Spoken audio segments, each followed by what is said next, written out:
A poesia para o Marcos Prado era tão importante quanto respirar, cara. O resto era tudo o resto. Ele se comportava como se ele fosse um poema. Poema. Ele era um poeta, ele não queria saber de outra coisa. O que interessava para ele era ser poeta, em tempo integral, 24 horas por dia, sabe? Ele era um poeta assim, no sentido mais complexo da palavra. Mais extremo. Mais extremo, exatamente.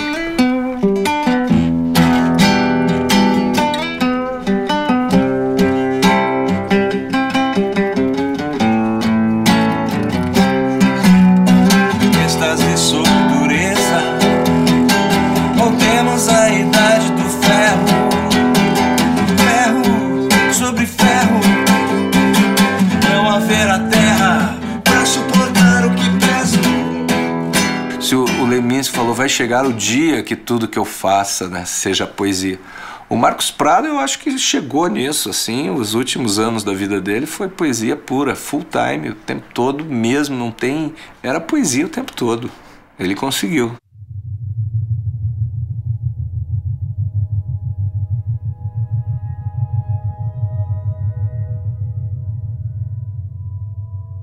Primeira vez que eu vi o Marcos Prado de dia, assim, né, ele chegou pra mim e falou: meu nome é Marcos Prado, eu sou poeta.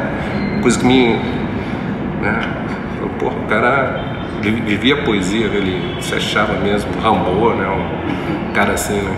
Eu comecei a escrever com 8 anos de idade. Quer dizer, comecei até um pouco antes, com 6. Mas eu publiquei meu primeiro poema com 8 anos. Posso falar o poema? Claro. Ele era pobre, comia pão com xaxicho, depois morreu. Acho que é o primeiro haikai que o curitibano escreveu. Era esse? Depois disso comecei a gostar do negócio. A hora que eu vi o negócio meu no jornal, eu comecei a gostar, achar interessante isso. E eu virei um escritor, de repente. O caráter dele era meio macunaíma, assim, né? Era um cara sacano pra caramba, né? Então você tinha que ser tão cínico quanto ele, que senão ele te massacrava, né? A relação com o Marcos era sempre complicada, porque era uma coisa de agressividade e ao mesmo tempo de amor, assim, entendeu? Porque o jeito dele chegar nas pessoas era meio pelo lado agressivo. Aí depois que ele se acalmava e ficava uma coisa mais amistosa, mais amável, né? Quando ele me conheceu, ele me olhou sério, muito sério, e me soltou a seguinte frase: mulher, você tem cara de puta. Foi exatamente o que eu fiz. Eu sentei numa cadeira para dar risada. E foi amizade instantânea. O Marcos tinha o dom daquela velha história de perder o amigo, mas não perder a piada. Só que ele não perdia o amigo, ele só aglutinava cada vez mais amigos com piadas de perder amigos. Só que a gente não tá fazendo as coisas de brincadeira, cara. A gente tá fazendo a sério, sabe? A gente faz sacanagem a sério. Tinha os aspectos dele, às vezes, assim, de blue, de tristeza também.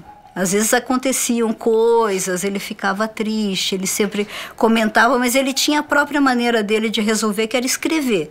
Todos os eventos tristes acabaram virando alguma poesia.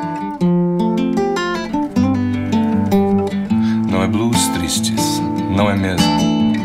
A tristeza não faz um homem azul. O branco é branco, o negro é negro.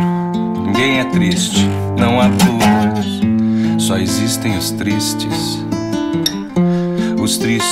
homens azuis. Eu gostava de compor com o Marcos Prado, que a gente chegava com ideias novas de música e nunca tinha um muro, né? Não parava ali, né? Você podia chegar com qualquer ideia maluca, assim, ele já entrava em campo, sabe como? Já estava de chuteira ali, já saía mandando brasa. Eu fazia músicas em casa, aí colocava letras quaisquer, O que me interessava era a métrica da melodia, a melodia e a métrica, né? Então eu ia lá, fui em casa e comi 2 bifes apenas. Aí falava, ó, Marcos, tô te dando essa fita com essas músicas e te vira. Aí ele ia lá e fazia um poema dentro da métrica que eu inventei, né? E a gente jogava fora o tal do bife, né?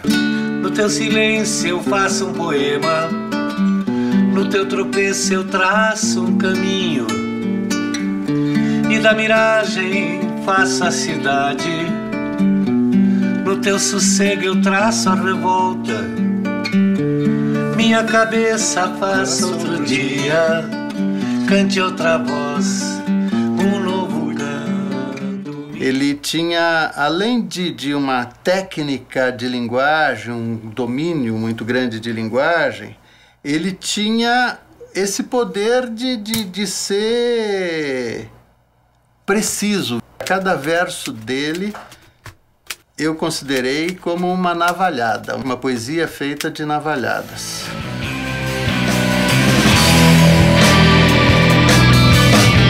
Êxtase sobre dureza, voltemos à idade do ferro.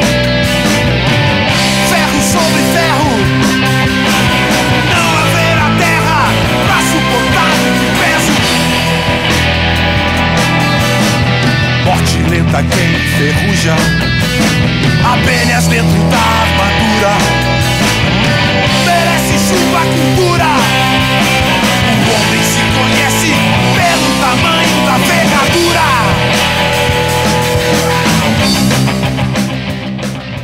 Considero o Marcos Prado uma das pessoas mais inteligentes que eu vi na minha vida. E poderia ser o que ele quisesse, só que ele quis ser poeta, né?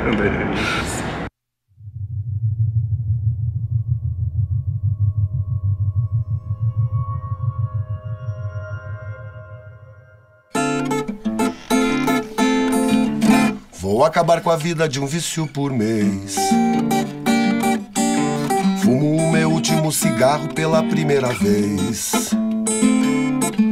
Treme a minha mão por um copo pela última vez. Nunca mais encontrei a canalha da cannabis. Acho que ela foi morar na tumba do lápis. Do pó eu vim, vi e venci, e não retornarei ao pó, e não retornarei ao pó. Curitiba, Curitiba, você é a única droga que eu vou admitir na minha vida, que eu vou admitir. Vou acabar com a vida de um vício por mês. Você disse que Curitiba é uma cidade cruel para se viver de arte, mas isso não ajuda de repente no processo de compor, de escrever poesia?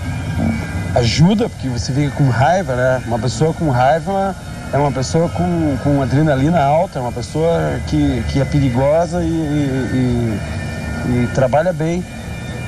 Você não consegue controlar o negócio, você vai e faz.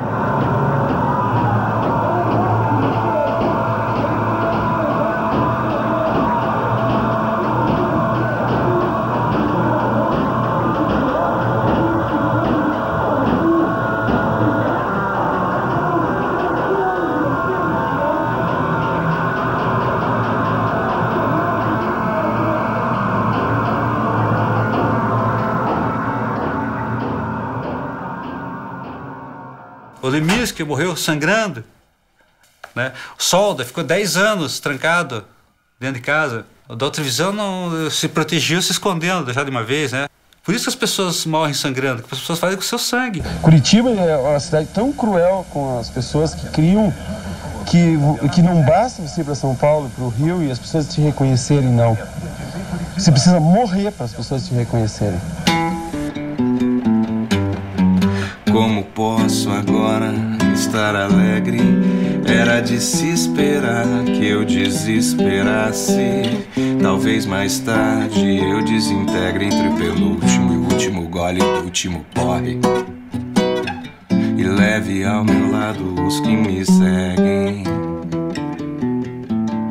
As pessoas que têm esse brilho, vamos dizer assim, elas têm essa coisa assim de não caber no corpo. E ele, até pela própria psoríase, que é uma doença de pele que descama, então a própria pele caía, né? Descamava.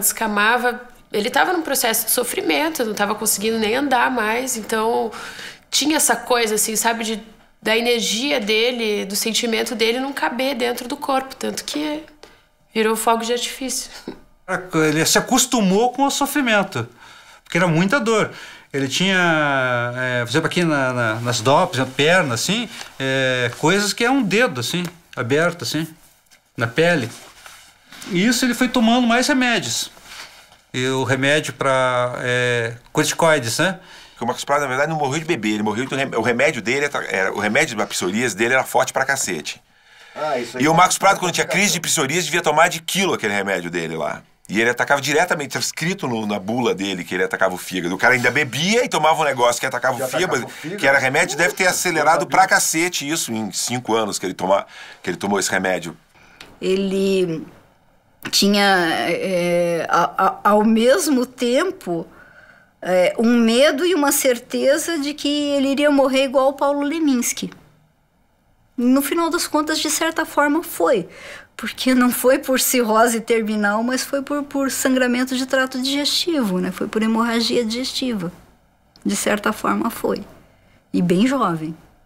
No atestado de óbito dele estava escrito profissão poeta. Eu nunca vi isso na vida.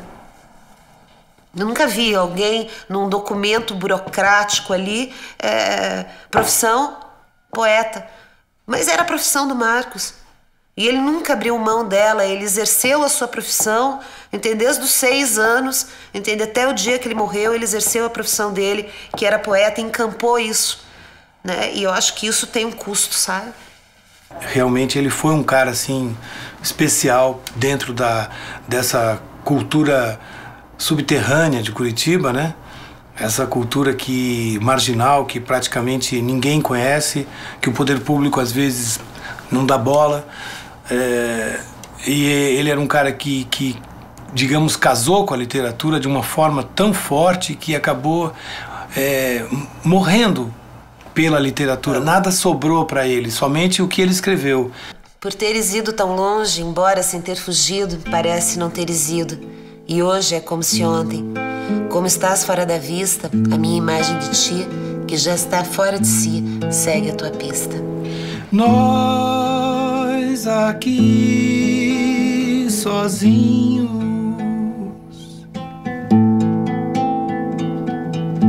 queremos dizer goodbye.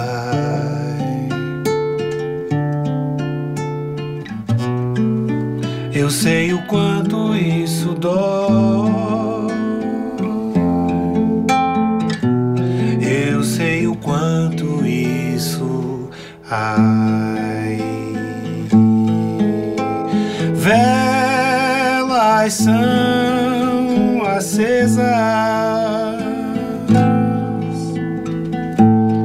flores pelo chão. Meu coração é só tristeza. Onde andará a sua mão?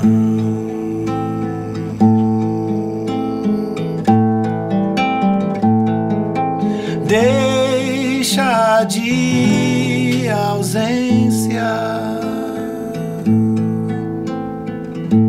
volta agora pra ficar. Vem dormir cá do meu lado.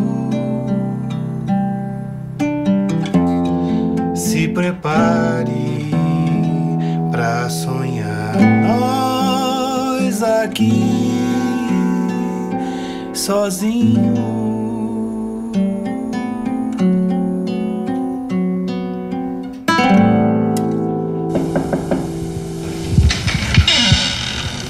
que é? O que você quer? Você é Marcos Prado? Não. Aqui não tem nenhum Marcos Prado, não.